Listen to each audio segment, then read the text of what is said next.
Ojinji says, guys, I think it's high time we need to go to our governors who are asleep. For Ruto, let's mute a little bit and watch. Okay? Gaku says, the government talks about debt. Let us be auctioned. Given an opportunity to work in another country, we'll be given jobs and opportunities there, unlike here. Okay?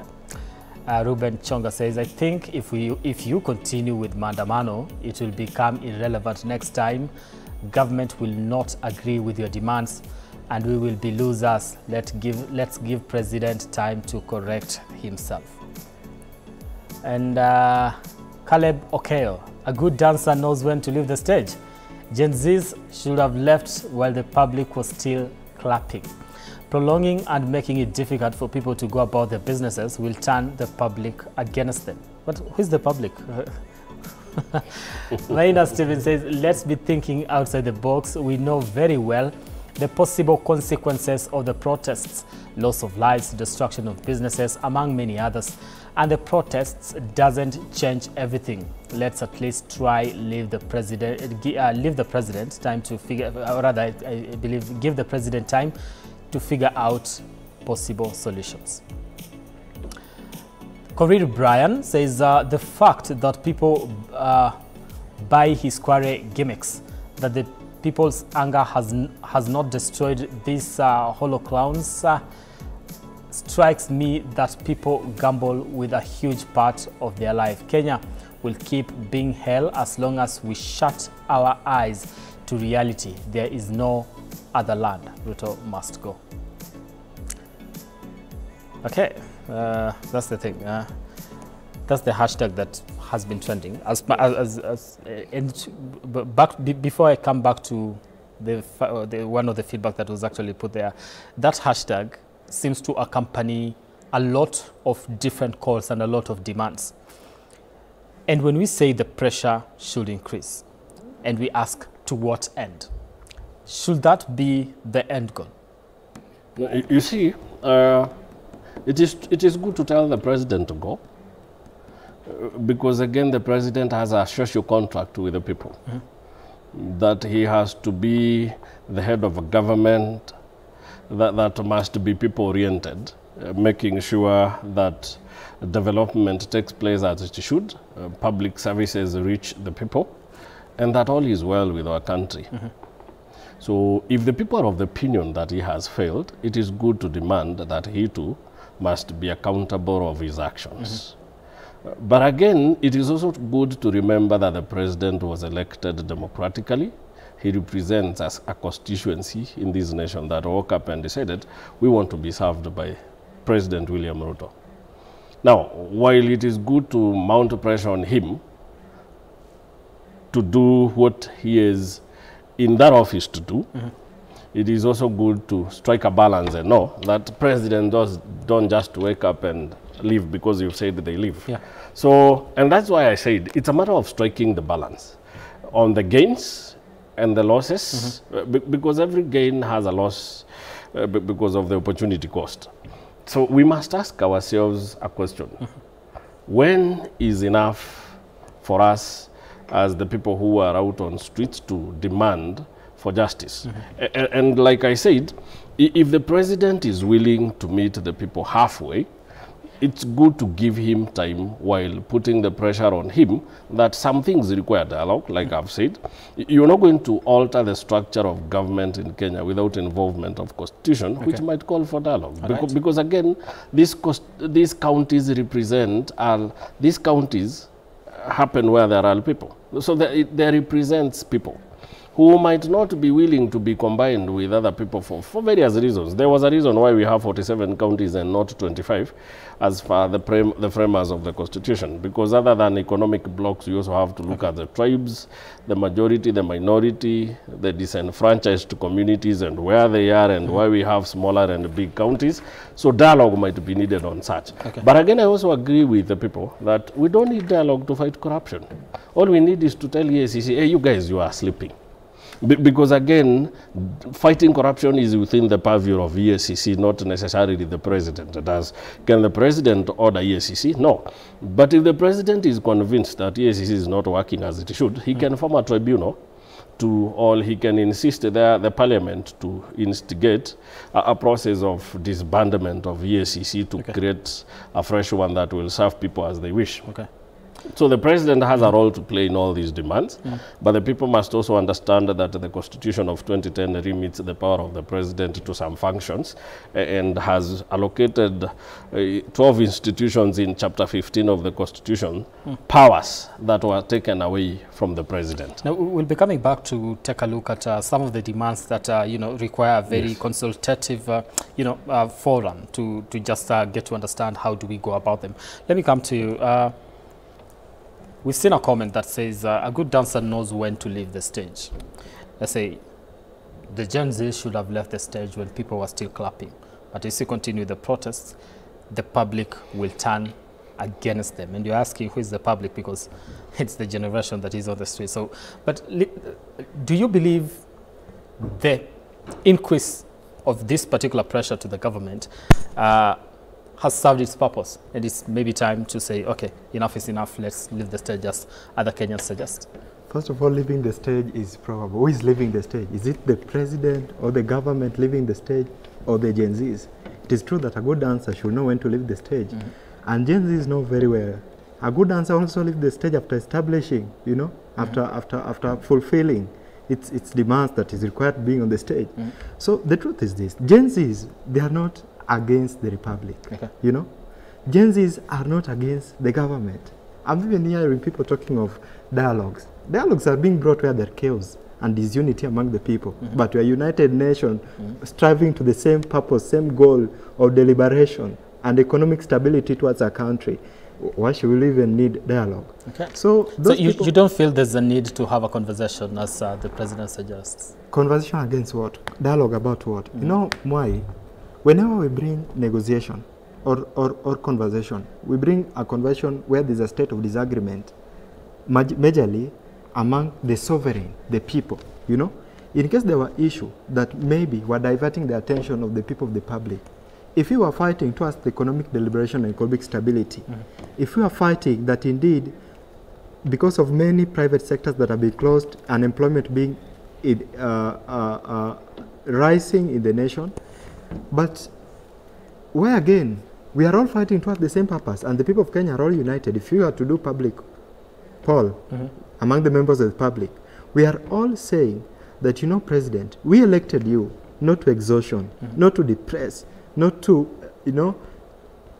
kill, not to assassinate, not to all those negativities. We elected you, we gave you a privilege to present us, to bring economic stability, to create for us an employment, to make our country great. I was checking Kenyan GDP today, and I realized that we are extremely rich as compared to even many countries here in Africa. And if you check the GDP per capita, every Kenyan citizen, in fact, if they all decide to stay home 75%, the government can manage. That's what capita is talking about. And look, there are many the rate of unemployment is so high. There are many youths who are unemployed. Even getting place of internship is so hard nowadays because most of the private sectors have been closed. Majority of the investors and companies have run away. The inflation and recession, that's the critique that they're using to run the economy of our country. 90% of each 100, you get 100 bob, out of that 190 bob is going to the government. There's no money on the ground. Our parents are crying. Those are the things that are triggering these things. And those what are we fighting for? So unless they get achieved, then we shall leave the stage. Okay. Yeah. So leaving the stage is not something, because I think with what started, and along the way, people have said it is no longer about the finance bill 2024 just alone. There's so many things that need to be addressed. When you, as a young person in this country, fighting for change in terms of leadership and calling for accountability, then you listen to people saying, okay, it is time to leave the stage. They look at it and say, your time to fight for whatever you're fighting for, already you've achieved. Do you believe you've achieved the goal that, you know, brought you out first to protest? It is true that this is not about finance bill. In fact, finance bill was just a trigger, because the rate of unemployment among, you know, we are the people who are unemployed in this country. And in fact, the reason why Gen Zs go to the street is they're like, yo, this is the only chance that we have. And we have to do it at our level best, to get ourselves stable, to get ourselves at least somewhere in the country, you know? So the truth be said, that we shall only listen, be open to negotiation when these people will promise us that, you know, what just is, the private sector that we have been depriving, we are going to bring them back on board again. The economic sector that we have been stabilizing is going to be stable again. The criteria even selected the cabinet. We don't want even our cabinet to be selected on the basis of national unity. We want our cabinet on the basis of national development. We are united, you know. So all those, unless they get achieved, trust me, these people, these youths are hungry. These youth, majority of them, they think, you know, by the way, these demos, the government made that, no. Many youths have been cooperating, coming to town to demonstrate. Do you know that people have been going hungry even in their houses? And if they get away and come to town, at least they may get assistance on all those. That's the state of the nation to the youths now. So it's so bad. And I may just say that maybe the president is trying, but not yet. We are still by far. There's so much to be done. Yeah. Kimani, let me come to you. When these things were boiling up and, you know, making the young population very angry at the government with what is happening, we look at that and you're like, because to some extent, if you would have asked the president, he would have told you the nation is at a better place. Yet the people on the ground are feeling a different kind of pinch. What has been the state of this country, and what is the current state of this country from a governance expert perspective? You see, things we say in political science, we say things don't go wrong. We start them wrong. For starters, President William Ruto is squarely to blame for where we are, because he came in as a president who did not bear much baggage, per se, from, you know, the sponsorships that is basically done for a president to be elected by some powers with selfish ulterior motives. They support you to become the president, what they used to call the system. So he came in as a president elected by the people against the wish of the powers that were. So he didn't bear the baggage. He was given an opportunity to start on a clean slate. But now when he started, he gave us a cabinet of charlatans, criminals, and incompetent people. I don't know where he got them from. I remember Bandy telling him, you've chosen to skin your skunk. We'll give you the skunk as you've wished, but we shall see where this takes you. Okay. So it is his failure to make right decisions that has brought him here. Now we say this way in political science. One, you appoint people to serve your interests as a president, not their interests. Yeah. People, the interest of the president should be to attain power and to keep power.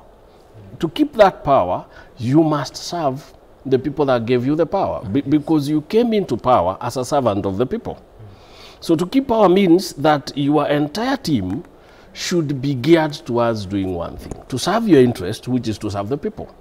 Now, when we had charlatans who gave our parents fake fertilizer and still kept them in office, when we had charlatans who orchestrated a scandal in the edible oil that denied Kenya over 11 billion in taxes and bequeathed some ill-mannered state officers a lot of wealth, he kept quiet.